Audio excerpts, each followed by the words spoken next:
ব্যয় সংকোচন নীতির মধ্যেও ডিসি এবং ইউএনওদের জন্য গাড়ি ক্রয়ের ব্যাখ্যা দিলেন জনপ্রশাসন মন্ত্রী ফরহাদ হোসেন। সচিবালয় রিপোর্টার্স ফোরাম বিএসআরএফ আয়োজিত সংলাপে তিনি জানান, মাঠ প্রশাসনে জনসেবার মান বাড়াতেই এই সিদ্ধান্ত। জনপ্রশাসন মন্ত্রী জানান, ইউএনওরা এখন যে গাড়ি ব্যবহার করছেন তা অনেক পুরনো। মাঠ পর্যায়ে কাজের পরিধি বেড়ে যাওয়ায় তাদের ভালো মানের গাড়ির প্রয়োজন। এই জন্যই পাজেরো স্পোর্টস মডেলের গাড়ি কিনছে সরকার। করোনাকালীন আর্থিক সংকটের কারণে ৩ বছর গাড়ি কেনা হয়নি বলেও জানান তিনি। গত ১৫ মে ডিসি এবং ইউএনওদের জন্য ২৬১টি গাড়ি কেনার প্রস্তাবে অনুমোদন দেয় সরকার।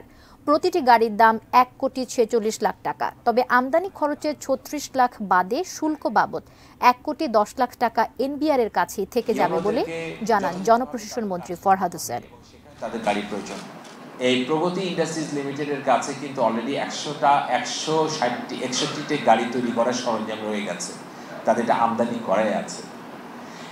এই গাড়িটার দাম কিন্তু মূলত ৩৫,৩৮,০০০ টাকা, আর ১,১০,০০,০০০ টাকা এখানে ট্যাক্স, গভর্নমেন্টের ট্যাক্স, অর্থাৎ এনবিআর বা আপনার অর্থ মন্ত্রণালয় টাকাটা পেয়ে যাচ্ছে।